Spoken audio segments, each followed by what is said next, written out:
Well, I think we're about to move to a really special part of the summit, which is the participant panels. Yay! And I am very excited. This is a brilliant idea that I think Yossi and some of the other conference organizers have had, which is to invite people who are participating here as participants in the summit to be on stage and to share their vision for a gender-healed world. And Jordan, you're facilitating this first one with trans and non-binary participants. So tell us about how you're feeling about this very innovative panel concept. Oh my gosh, I am so excited. I think in these spaces, a lot of times we come in expecting just to be filled up, but oftentimes in my experience, I'm filled up so much that I can't take anymore. It's like, oh my gosh, there's so much to process. There's so much food. There's so much nourishment that I need some space to decompress. I need some space to process. And I think this is a really important way for us to unload, to be with each other, so that we're sort of distributing what we've filled ourselves with to each other, and then from that experience we can continue to fill further our hearts. So I think it's a really cool and important part of the process. So stoked. Oh, that's great. We can't wait to Yeah. see it. Take us away, Jordy. Okay, well, I would like to invite our panelists up with me. Since this is the first one, I'll just remind everyone that we invited folks to join us, participants to join us as a part of these panels, and just as a way for us to hear from you what you're thinking. And this is the trans non-binary panel, and I started thinking, what does that mean to me? And I thought, well, too often trans and non-binary people, and you may feel this way about your gender as well, I can only speak to my own, but trans and non-binary people are tacked on to programs as afterthoughts. And too often our experience is not considered at all. We're often denied access or erased altogether. But there's something really cool about this space because it's been intentionally designed to give voice to us, especially in the world today where our experience is considered taboo and unsafe by a loud minority. I also feel that too often when we are afforded spaces like this, we're emotionally exhausted by the exercise of educating people. There's a lot that people don't know about what it means to be trans and non-binary. So worse, we're traumatized by the need to prove our existence and fight for equity. We often just want to exist. We just want to be ourselves. So we could spend a lot of time unpacking the pain and the trauma of our gender, but I really want to take this time to focus on our joy. So during the panel today, I'd like for us to do that. But just for the time being, I wanted to give us all an opportunity to introduce ourselves. So I'll just go in the direction that I see you on my screen. So Gray, feel free to unmute yourself and tell us your name, where you're from. Hi, welcome. Hi, I'm Gray. I use they, them pronouns. I am from a working class family in rural North Carolina. That's where I grew up. And I actually identify as queer. So if there are 3 boxes on the form, male, female, non-binary, or man, woman, non-binary, I click non-binary. But when there are other options, I identify as queer because yeah. Thanks, Gray. So glad you're here. Okay, next, can we hear from, well, let's see, my Root. Hi, Root. Thank you. Sure thing. My name is Root Holden, and I use he and they pronouns. I'm originally from West Virginia, spent 15, 20 years in California, and now I've found my home in Duluth, Minnesota. I'm a second year master's student, and I'm getting a master's of divinity in interreligious chaplaincy. So I think I hold a lot of liminal spaces between gender as well as in spiritual spaces. Yeah, and I'm a minister and headed to be a chaplain. And I'm also the producer of the Gender Stories podcast with my partner who hosts it. I do sort of the more technical side of it because I spent a lot of time, about 20 years, doing tech work. So definitely running into those gender divides or issues around gender that come up working in the tech fields. So glad to be here. Wow, thanks, Ruth. So glad that you're here. Thanks for joining. Abel, would love to hear from you. So I'm Abel, I'm transmasculine, I use he, him pronouns, and I'm from the UK, unlike anyone that's spoken so far. Hi, it's about 7 p.m. and I'm hungry, so I'm giving up so much to be here. I'm a trainee therapist currently working in the NHS, but moving towards practicing privately with a pluralistic approach. And I have a particular interest in working with clients who are GSRD, so gender, sexuality, and relationship diverse, as well as those who've experienced spiritual abuse and trauma. And I'm an artist, so I always have a lot of creative things on the go, which is always shaped by my identity. I've had a bit of a roller coaster relationship with gender because I grew up in an abusive cultic environment that relied very heavily on gender roles as a form of control. So I've had a lot of stuff to unpack over the last few years with that. Therapy helps, I might be biased, but that's where I'm coming from. Thanks so much, Abel. Okay, and let's see. Who do I have left? I lost my list. Who hasn't gone yet? Feel free to unmute yourself and I'm introduce- Davey. There and you are. Yeah. Save the best for last. Shout out to my East Coast peeps. I lived in Virginia for 44 years.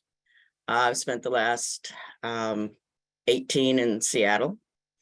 And I am a late bloomer. I'd been out as non-binary for about 13, 15 years. But in my age group, that just didn't mean anything. I still got treated as female. And all of a sudden, it finally got in about a year ago that I could medically transition. So I started that journey at age 60. And from day one, I have been ecstatic. Mm. And yeah, you're right. The education is exhausting, but it's very worthwhile, I think. And I just want to thank Yossi for creating this, because we have the opportunity here to put out positive and wholesome vibes into the public discourse instead of all the toxicity that's going around right now. And I'm just stoked to be here with all of you talking about this. Oh my gosh, thanks so much, Davey. So glad that you're here. So I want to invite you all back up, and really, these questions are just springboards, so feel free to share whatever is on your heart. But I thought it would be a cool way to kick it off just by talking about our favorite parts of being our authentic selves. What's your favorite part about being trans or non-binary? Anyone, no order particular, you can go whenever it strikes you. I'd like to go first. I just was at a gathering yesterday where I hadn't seen people in years, and this is a new change for me. And part of the joy is just being aligned with the external with the internal. Like, I don't have these deep conversations and then go into the bathroom and look in the mirror and be shocked at what I see because my external doesn't align with my internal. It's that congruency, the consistency that I see on the inside and the outside that brings me a whole lot of joy. I love that.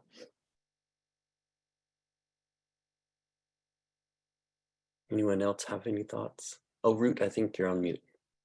Yep, sorry, I think I double clicked on accident. Kind of jumping off what Davey said, yeah, being able to choose how I transition has been kind of an interesting part for me because I'm also a plural person, meaning that For me, that means I have a diagnosis of dissociative identity disorder. So I have many parts that are part of a whole system that is me. And those parts express gender in a variety of different ways. Where kind of parts are all over the spectrum, we'll say. So being able to exist in a world with sort of a non-binary umbrella for the entire system, but if one day I want to, wear a dress around the house, that's fine. I can do that because in my family, that's a okay and comfortable thing to do. I call it my Old Navy peasant witch dress. And it helps my family to know what parts are out, because they see how I dress, they hear how I talk. So if a part is talking in a more effeminate way, they might know, who that might be. So it allows my internal system to really be able to express themselves in their own genders, because they're all over the board, from cis male all the way, across the rainbow. I love that. So beautiful. And that reminds me too, before we bounce to the next person, it reminds me that, when I'm living as my most authentic self, and I sometimes say when I'm living in my expanse, that I feel so fortunate, for lack of a better term. I don't really know how to explain that feeling. Maybe it's euphoria. I feel like, oh my gosh, this is what life is. This is what it means to be fully myself. And maybe everybody feels that way when they're plugged in, but it didn't really start happening to me until just a few years ago. And I was like, I never want to go back. But thanks for sharing that. It's so cool to hear how you can show up authentically for yourself and express yourself as you see yourself at any given time. Gray or Abel? I think, yeah, echoing what others have said, that I think one of the most exciting parts about this, other than just saying, oh, still being alive, which I think is a cop-out answer for me, is the potential that I could have, lived my life trying and failing to be a woman and being miserable, and tried to force myself into boxes and prioritizing, other people's comfort over my own well-being, whereas now the entire world is open to me. There are so many types of joy that I experience now, and I think one of the big ones is the joy of finding out who I am all over again every day, and exploring all the wonderful possibilities that I just completely shut off from myself, because I wanted to make other people comfortable around me. When in reality, I just needed to find people that would let me express myself and be that influence in my life. I think it's pretty exciting stuff. It's beautiful. Ray, have anything to share? Yeah, I think for me, there's this freedom, right? And being able to sit in who I am and express that. Because I've seen so many people out of the way that I grew up, like they're trying to conform to this box, right? Or that box, and they're performing something that may work for them or doesn't work for them, right? But they don't have the freedom to like really sit in who they are and express who they are regardless. And for me, the ability to just be like, you know what, I'm going to show up, I'm going to explore myself, I'm going to see what myself feels like, and then I'm going to do that rather than hold on to these prescriptive narratives of what I have to be, right? Either way, right? Like in these binary spaces, right? Has been really freeing, and it allows me to explore other parts of my life, like emotional expressions and all these other things that I held back on because I didn't have the way, didn't know how to do that in the prescriptive way that worked for other folks. Yeah. Yeah. I go to this this event. It's about once a month, and it's a dance party, but it's outdoors, and we travel as a group of people dancing. We all, we show up in whatever way we feel is most resonant to ourselves in the moment. And often I go in like these wild costumes where I'm wearing the headpieces and and full makeup and heels, and I'm just dancing through the streets. And sometimes I invited a friend one time, and the friend said, I don't really feel comfortable like being a spectacle for others. And I said, oh, I remember feeling that way, but I think now what I feel is that there is a liberation in my expression. And what I hope when I show up that way and in those spaces is that I am a beacon for those who used to feel like me, who felt trapped, who felt alone, who felt like they couldn't be themselves. So now I actually want to go dancing every day in my full expressive self, in my full authentic self. So yeah, I just love being trans non-binary. For me, I mean, I know I can't wish this for anyone, but I just wish everyone were trans non-binary because it's so fun. It's just so fun. Yeah, it opens me up. It fills me up. And there's been times when I've been in spaces where people are like, oh my gosh, just seeing your joy and seeing your ability to express and seeing how authentic you are is so inspiring. And that's really what I hope for all of us, not just trans non-binary folks, but however you identify. I hope that the joy of your identity is palpable to yourself and those around you. I think that's a great segue into the next question I have, which is, what do you think is the best way that we can express our joy collectively? Not just as individuals, but together as communities. How can we best express our joy?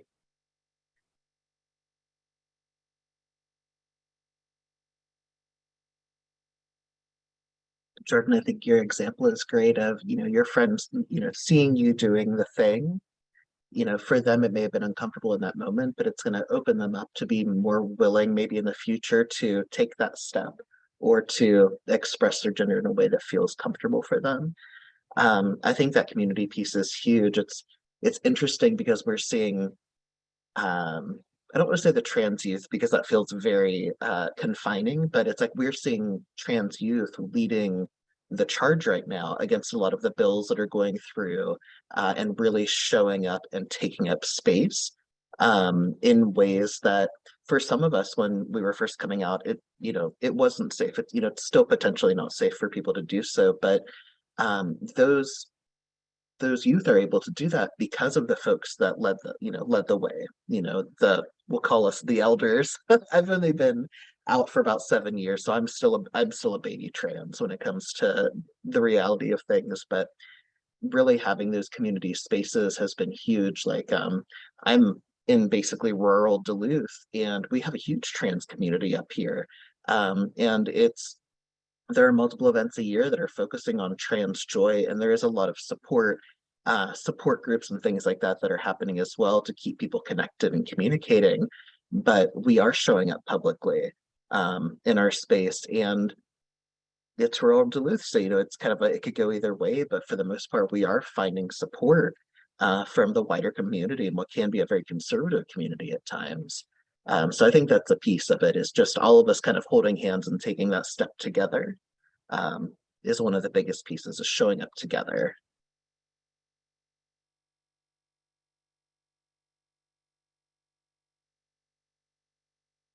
Well, I had this idea when I read the question. It's like, oh my God, what if Pride was once a month? It needs to be more than once a year. It needs to be public. And it doesn't need to be in your face, like when it's so rare, it's once a year. You try to get more dramatic and in your face sometimes just to make a point. But what if we normalized it? What if we normalized it and could just be joyous about being ourselves? What if we did it every day? It's not safe in a lot of places. So, it's a really hard question. What do we do to be joyful in community? This workshop, this summit is amazing. Summits are awesome because they're like cons, but you don't have to leave home and pay a lot of money.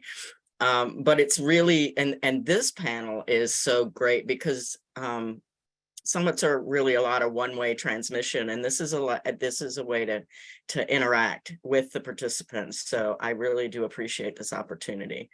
And it does add a lot of new information.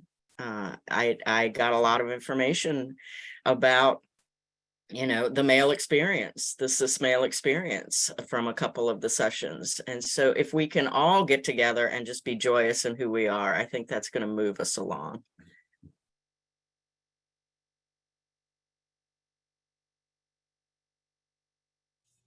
I love that pride all year round. I think that sort of the more that we're able to have that sense of community with each other, the more we can make that into a reality. And I don't think I've ever experienced anything that's quite as wonderful as being around other trans, non-binary, and gender diverse people. Not the type that will channel all of their insecurity into policing the genders of others and choosing to be aggressors in that situation, but real T4T community built around love and acceptance and support and building each other up. And I love my chosen queer family here, and their love has enabled me to love myself as well and other people. But it's just this sort of big feedback loop. And there's so much going on in my area that I didn't even realize about after a few years of living here.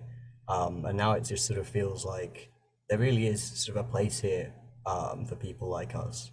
And recently I've been able to take on the role that other people had for me of sort of bringing me into that and making me feel like I belonged. And there are so many events and things that I've been able to get involved with. There's a group that I used to be involved with that puts on monthly free communal meals for anyone queer or questioning to come. And we'll get together and sort of cook together and eat together and find community that way. Sort of clothing swaps, art events, workshops, game nights, free haircuts, any other kind of themed event you could possibly think of.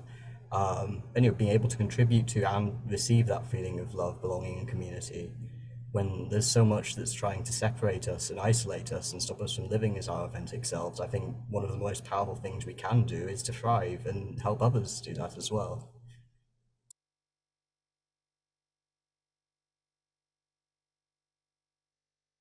Yeah, I totally agree with that. Like getting, helping others. I think that can be challenging depending on where you are. If there are others that are out and other, places where you can join together with other folks. But I think, one I'm feeling more inclined to do is I'm not a person that likes to take up a lot of space, but is to show up authentically, even in spaces where that are not queer, so that if there are people that see me, that I'm doing that, I think. And that's harder for me, but I think I am stepping into that space more to make sure that, like, right, we can't assume that everyone we're around is queer or not queer, trans or cis, right? And so if I show up authentically, then maybe some of those folks that I don't know will see that, right? And that will bring joy to them, right? Yeah, a really, really good point. Several things came up for me as you all were talking. And one is that I think, as we said at the top of the panel, oftentimes we bear this burden as people outside of a mainstream understanding of gender. We bear this burden of educating, but in a lot of our individual experiences and in a real way as our collective experience as the trans non-binary community, we have to fight for people to recognize our dignity, our autonomy, and sometimes that fight can consume us. It can overtake our personhood, and in my experience at least, it changed me into someone that I didn't really like. So I've been out for about 20 years at this point, and I spent the majority of that first time being out mad. I was just angry at everything and everyone, and I could get emotional talking about it because I remember things that I said to people that I would never say now. I can remember the tone and the sharpness I had with my mom, for instance, who loves me deeply. but loved me in the only way that she knew how.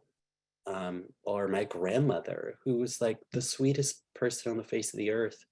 And you know, I was just so hurt. I was so, and I felt the need to convince or convert everyone.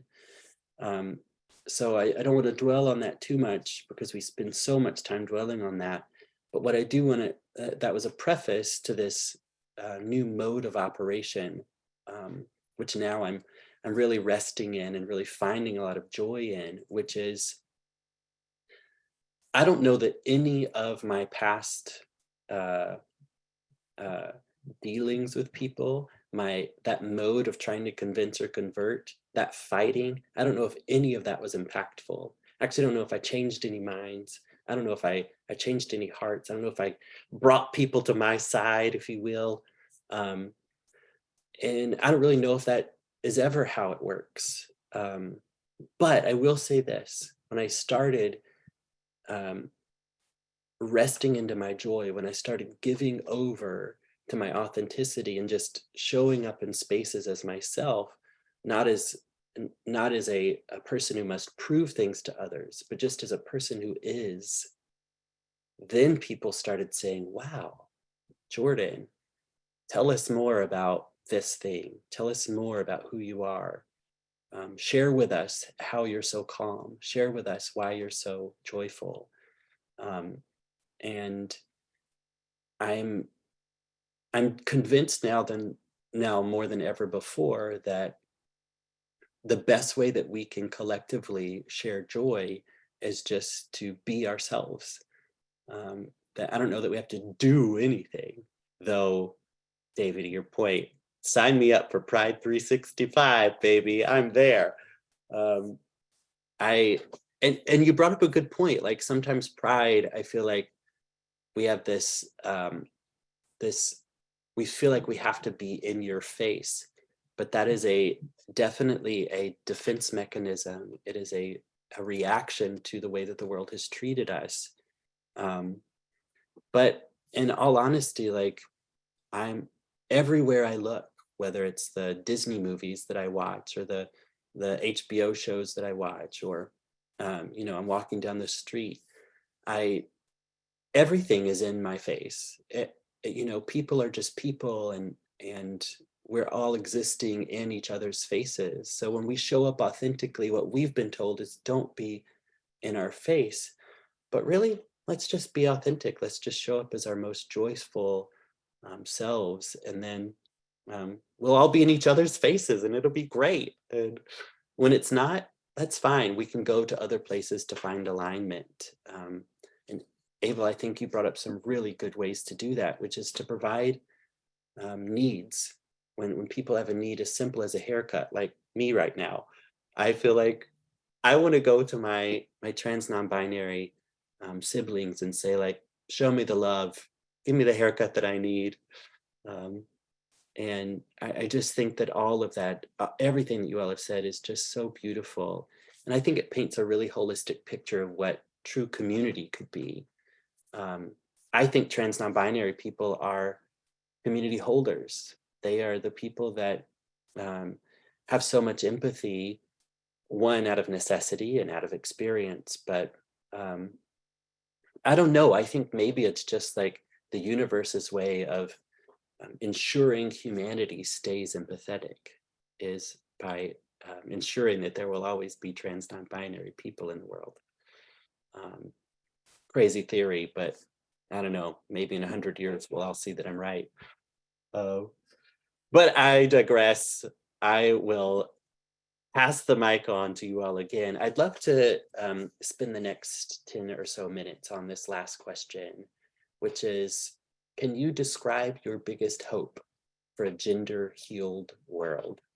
What does that mean to you? What do you hope it means for others, for all of us as humans?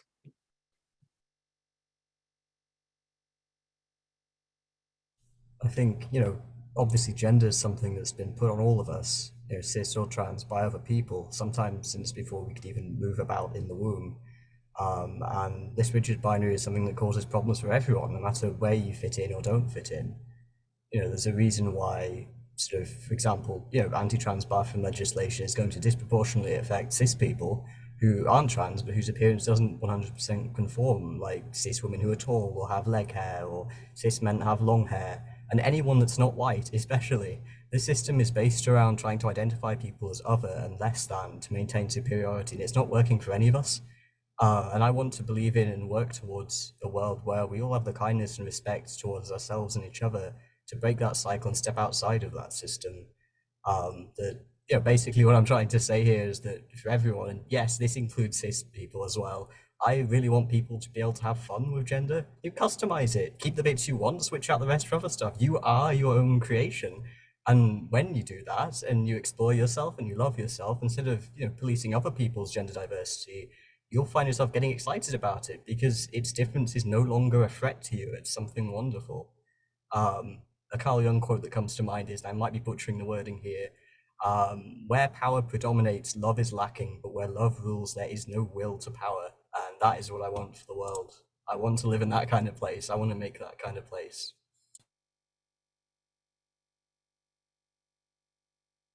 Yeah, I'll add on to that. I love your biggest hope, and I share your view. And I think before that can happen, there has to be the elimination of privilege for any particular gender, because that's what people are jealously guarding, is their privilege. And that puts everybody into a cage, all of us, because then if they have privilege, then they've got somebody to punch down to. If we can eliminate the privilege that goes with any particular gender, then anyone will be free to express themselves as their authentic self, and there won't be any gain or loss. And that's my biggest hope for a gender healed world.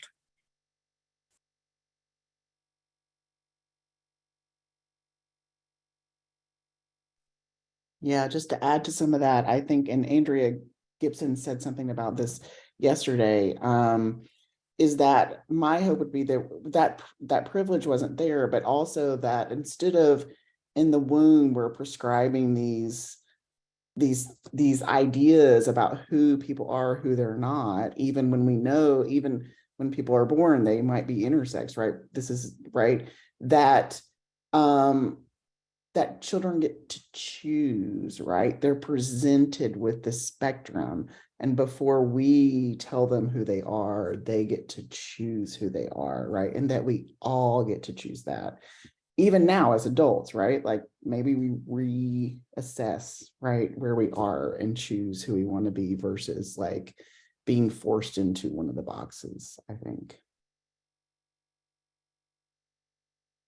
Yeah, I totally agree. It's my biggest piece is, or my biggest hope is that people, anyone can go study, they can go worship, they can go exist in safety.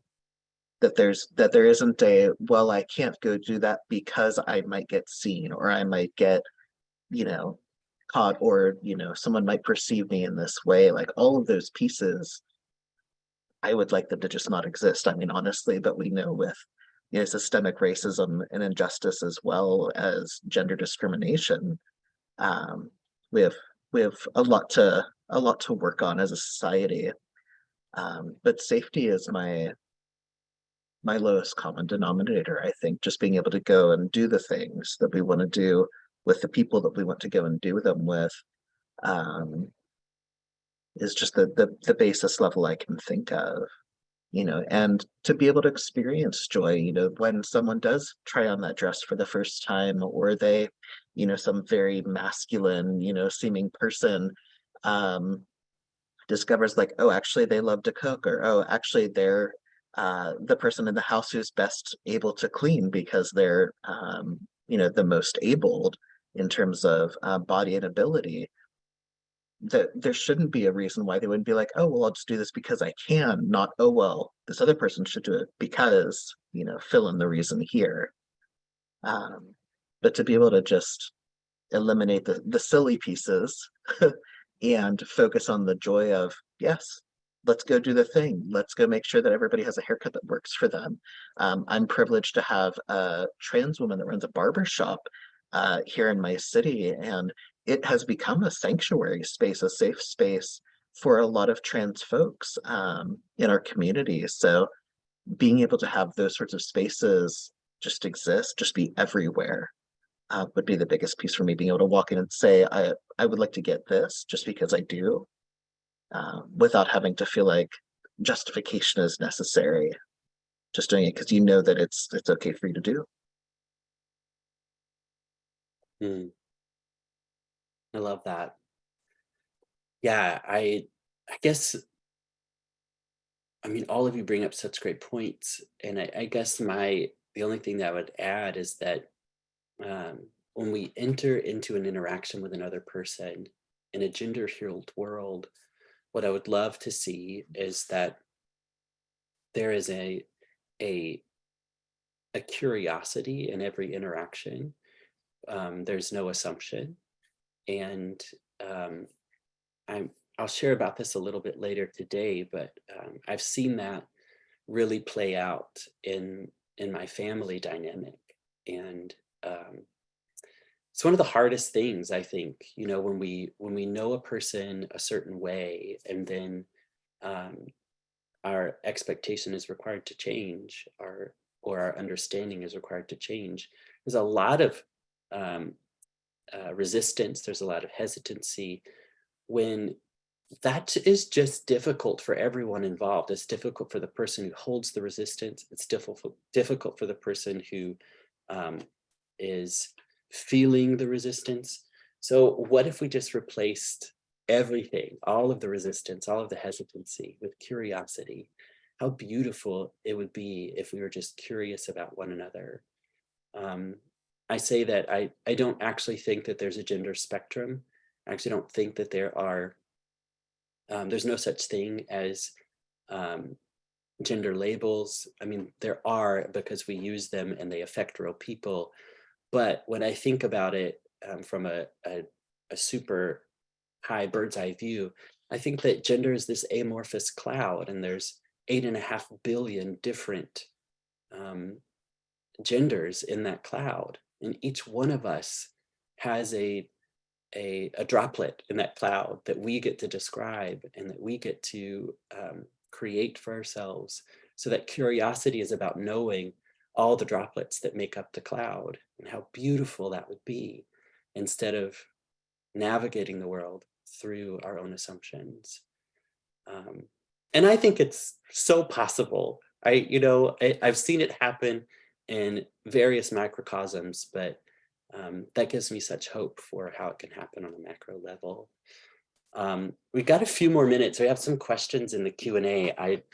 Would y'all mind if I asked you some of these questions? Cool. So the first one is just, how does each panelist understand masculinity and femininity from their life experience?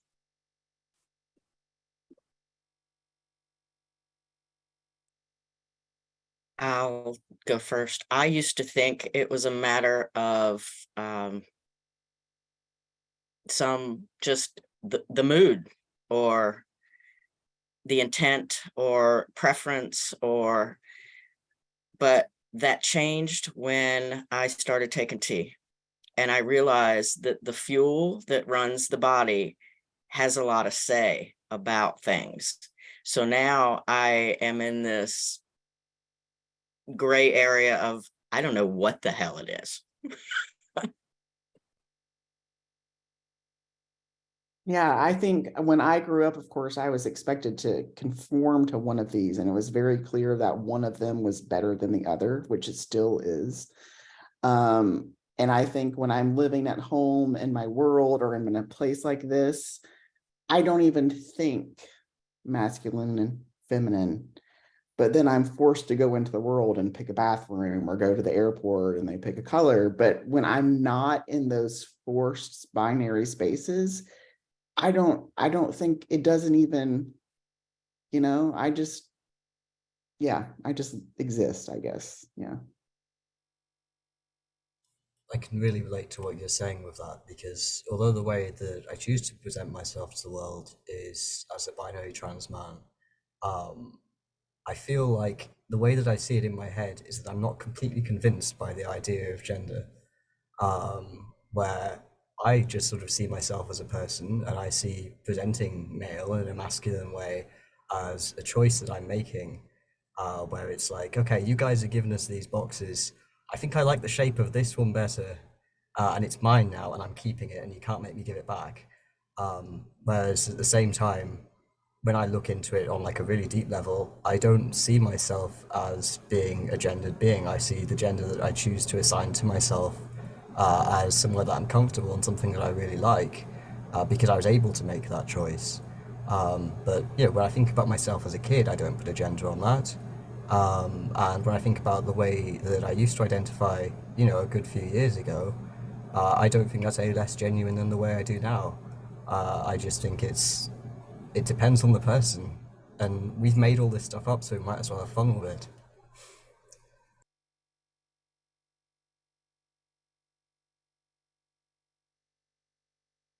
Yeah, absolutely. Um, I, I mean, I again think that it could be really fun to, if everybody, you know, I think all of us have said this in one way or another so far on this panel, but if everybody just tried it once, I know it's uncomfortable. I know it's weird for some people to think like, oh my gosh, what if I wore high heels? But when you think about it, like high heels started out as a much different shoe than they are now. So did makeup. So did like all of the things that we associate as gendered today have had a life in some culture and in some part of history that's much different than they are today. So like, what's the big deal? Like, put on some makeup, try on a dress, wear some heels. I don't know, wear a button-up shirt and a suit. Um, you know, and it's not all about expression. It's not all about presentation. Maybe even just think internally in your heart and in your mind, like, oh, you know, if you are sort of think of yourself as a mostly masculine person, maybe try to flip that script in your head and think like, oh, what if I like leaned into my femininity? Um, or what if you were like, is there something outside of this binary? Is there something more to learn here? What could I be that has not yet been unveiled to me? I ask myself that question a lot, and sometimes I just chuckle at the answer that I come up with in my head. It's really fun to have these conversations with yourself and with people around you, with your community. There's no shame or harm that ever comes from an exploration of your identity. I love that. And I love each of you. Thank you so much for being here. This is an incredible conversation. And I hope that it's inspired you as it has inspired me, and that everybody who's listening got something out of it. I love being trans non-binary. Such a beautiful, beautiful way to navigate the world. If anybody has any questions or comments about anything that we talked about today, feel free to populate the Q&A, or I've put my Instagram handle in my bio. You can reach out. Thanks again for being here, panelists. And I'm actually gonna wrap us up, and we're gonna move on to our next thing, which is another participants panel. Thanks again, everyone. Okay, so who do we got coming up next? We're going to bring up Yossi, I think. Yay! Hi, Teju. Hi, What up, Jordan? Yossi. That was so good. You did such a Oh. wonderful job. Beautiful questions. That was, I mean, there's so much wisdom from that panel. I just want to acknowledge, and there's a lot of love coming in for folks from the chat, for those panelists, saying so much love for the panelists. Really appreciate their perspectives. Loved hearing you all. So panelists, I hope you feel the love and know the wisdom that you shared left an immense mark. So thanks for leading that, Jordy. Yeah. Oh, thanks for the opportunity, everyone. I feel so full again. I can't quit saying that I feel so full.